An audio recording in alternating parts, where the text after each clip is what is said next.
Joining me today is Clemson graduate Richmond Weaver, host of Rich Take on Sports podcast and co-host of the new Ingles Clemson Tailgate Show on 92.5 WESC with John Ellis. Thank you for joining me, Richmond. Morgan, thank you. It's an honor. I appreciate the invitation.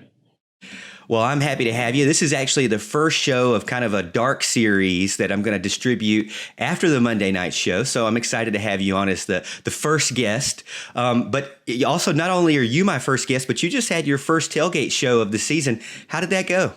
We did, and it was very exciting. I think there was a lot of anticipation just from the aspect of college football is finally here, and especially here in the upstate when you have the number one team in the country, Clemson. I mean, that's a lot of positivity just in itself, but there's also leads into we want to play football. We want to see what this Tigers team is going to look like, obviously coming off of the disappointing loss to LSU, which Clemson just ran into a buzzsaw. There's no other way around that. Clemson's a very talented team, but then how is it going to look in terms of reloading? And so I think when you had all of that, that was kind of the focus as we were getting ready to start the show. And the show had the same type of feel.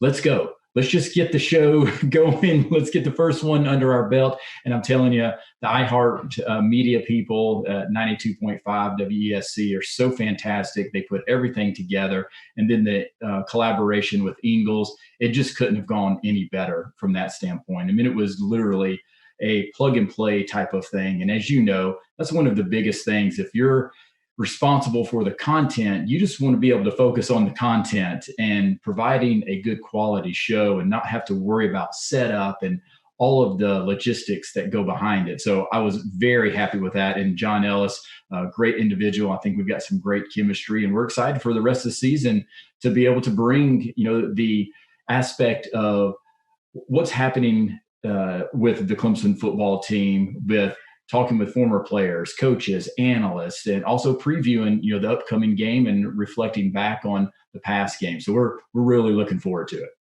Yeah. And, a lot of my viewers also know from me being a producer and a host at the same time, sometimes it can get a little hectic, even just from your own living room or bedroom or man cave or wherever you are. So it's good to see that at least it went relatively smoothly the first episode.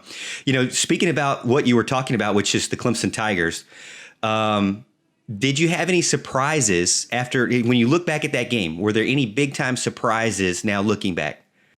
When I watched that game, and I've gone back and watched a little bit again after the fact, and I typically don't do that, to be honest with you. I typically just watch it one time, and I can gather, my thoughts and opinions and get a good gauge for it. But this one, I guess, just because of how crazy everything has been, I did want to at least go back and look, because I felt that the Tigers were going to come out and be explosive and would really put the pedal down on Wake Forest just because the talent gap was so huge.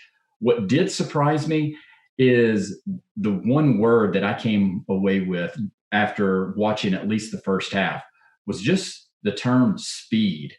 I was so surprised by the speed of the team. And obviously, you can talk about the speed on the outside with the wide receiving core that they have, and then also with Travis Etienne. And then sneaky speed is obviously Trevor Lawrence. You don't realize how fast he can be. But I'm talking more on the defensive side. The defensive line, you could tell early on it was going to be on for these guys. And they had special motivation.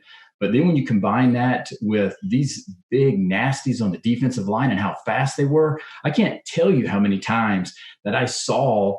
There was 9 to 11 Clemson hats all over Wake Forest in the backfield. And they just put continuous pressure.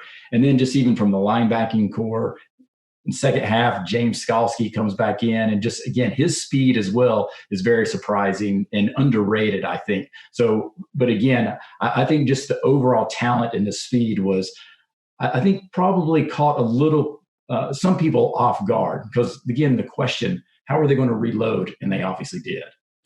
Yeah, that's really interesting that you say that, because I just looked at the stat sheet from ESPN. It takes a little time for ESPN.com to get the defensive stats out there, but they have them now. And Miles Murphy's on the top of the list of tackles, Yes. solo and assisted tackles. But he was in on a lot of plays, and a lot of Brian Bresee early on in the game. Was that kind of expected from you, that we would see Clemson would show these freshmen so early on in the game? And no, that's another great point to make there too. There's been a lot of hype, obviously, with the guys coming in, like Brian Brzee and Miles Murphy, and what they were going to be able to do. But you don't see freshmen come in like that. Not in maybe some of the skill positions. We've seen some of those guys in the past, like a CJ Spiller or Sammy Watkins, make a huge impact, and even a quarterback like Trevor Lawrence, from the very beginning. But on the interior line, rarely do you see somebody come in and be so prepared, not only just from a physical standpoint, but also just that they were able to pick up the scheme. And I think that's what Coach Sweeney's been talking about, is that these guys came in and were ready to go. They've been studying hard. And I think you have to also look back at, as much as there was disruption in the spring with having spring ball cut short, it actually, I think, benefited Clemson in the fact that they were able to continue team meetings. So they were continuing to go through the playbook and talking about different schematics that they were going to be seeing and implementing throughout the year. And I think that was shown on Saturday night. And if that quote that we've heard before, Kirk Herbstreit, an embarrassment of riches in 2017 at Louisville. I mean, that was definitely another type of situation that I think people are looking at that game and saying, wow, Clemson is loaded. And I think Clemson set the bar, because there were some other teams that struggled early on, but Clemson did not at the beginning. And I think that set the tone for Clemson. And I know Coach Sweeney had to be pleased with that. Yeah, you got to think. I mean, there was a little bit of struggle, I guess, the first series. They went three and out, I believe. But then after that, it was like Trevor Lawrence was on and very consistent. Looked great to see him, kind of bounce back from the LSU game, where he said that, he was trying to do too much and he was trying to force the ball when he shouldn't have, not letting the plays develop. As you were talking again, I went back and looked at the Clemson defense and tackles.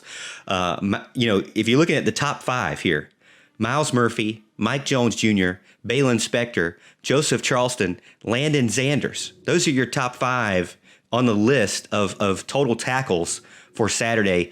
Those are not names that you really, I mean, those weren't on the stat sheet last year. And so no, they were not. And so obviously, I think Skalski, as you mentioned, would have probably been up there too if he had played the whole game, because I'm surprised. I don't even know how they kept him off the field. I mean, when they cut to him, it was like he was just ready to get on there already. But so they must have had to chain him down a little bit. But but again, it's great to see what Clemson is doing week one, starting out very fast. Look forward to seeing what Clemson can do week two. Now, what are your expectations going into this game? Now, this is the Citadel. This is going to be the first home game of the season. So Clemson comes home, and they're actually going to have fans at this game as well as expected. Not as many as normal, but what are your expectations going into Saturday? Yeah, I think it's hard to really set an expectation, just because there's so many unknowns, and what the environment will be like and how they will try to manufacture some energy, very similar to Wake Forest did. And I think Coach Sweeney had mentioned that Wake Forest had made a real good attempt at trying to make it as best as they could a regular game. But there is going to be a different aspect, no Tiger Walk, none of the fanfare that we would typically see, obviously, with a lot of tailgating. I know they're highly discouraging any type of tailgating before the game.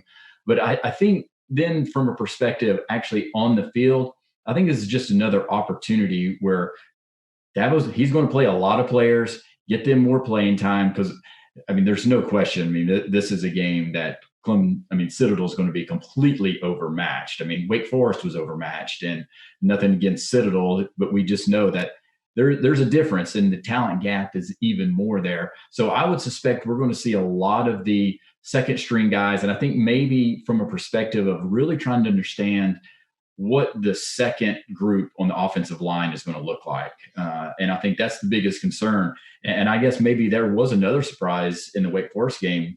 The offensive line played really well, that first group. And so the question is going to be, okay, now can you get the second group some time to gel and get some more playing experience? So the one expectation I do have is that I don't think we're going to see too much of our starters in the whole game. Maybe they could be done within the second quarter. And that kind of leads me to something that, and this will be my last question for this highlight video, but after the third quarter, Trevor Lawrence came back after halftime, and I expected him to play a couple of series, and he did get, I believe, another touchdown. And so between him and Travis Etienne were the 3 touchdowns. So, well, actually 4 touchdowns. I take it back. So Trevor Lawrence had 1 passing touchdown. Travis Etienne had 1 rushing touchdown. Trevor Lawrence had 2 rushing touchdowns. After that, mid third quarter, the backups came in, that second string came in, third string and on. Some of the fans were kind of disappointed that it was kind of a drop off there, more than what they had anticipated, especially with DJ, this big 5-star guy coming out. What were your thoughts? Do you feel like it was a drop off or more of just learning the system and just getting a chance to play at the college level? Yeah, I think there was definitely a contingency of fans that thought it was going to be a bigger blowout, considering they ran 50 plays in the first half. It was 27-0. It could have been more. But from the perspective of, pulling off the gas pedal, so to speak, I think there had to be nerves. Anytime these guys are playing in their first game in college, like DJ, you're going to have some nerves, and that's just part of the learning process. So as the score doesn't necessarily indicate how dominant Clemson was, 37-13, that doesn't really look sexy considering it was 27, to 0 at halftime and Clemson didn't score in the fourth quarter. But I think you had to continue just hear what Coach Sweeney is saying. And that's where I gauge a lot of it is when he's happy, when he's talking about that, hey, guys were performing, they were making their assignments, they just weren't able to put it all together, then that's just part of the learning process, especially for these younger guys. And you have to remember as well that there's no energy there. They're trying to manufacture all of this energy. You're up 27-0. You can tell it's going to be, one of those games where you can coast through it. And now that can be dangerous at times. But I think there's so many different factors that were going into it, which led to a situation where Clemson didn't score 55. Because I did think Clemson was going to score over 50 points just because of the talent gap. But I think it's just another learning opportunity for these guys. They got some experience under the belt, and I would suspect we'll see bigger things for them coming down the rest of the season. Well, thanks again for joining me, Richmond, and tell me and tell my followers and fans out there how they can follow you this week, what you got going on. Yeah, well, thank you so much for also having me as well, Morgan. So you can follow me on Twitter at Richmond Weaver, and also Rich Take on Sports. You can just go to richtakeonsports.com. There's where you can find all of the episodes that I have. Got over 140 episodes out right now, and I got some other ones in the works. So excited about that. Some Clemson people. So get ready. I got some other some Clemson people that might not have been heard from for a while. So I'm excited to be sharing that. And then obviously on Saturday, we're going to be at the Ingalls in Seneca starting at 11 a.m. To 1 p.m. So come out there, and you can also listen on WESC 92.5, the Ingalls Tailgate Show, or just go to the iHeart Radio app and you can find the show there.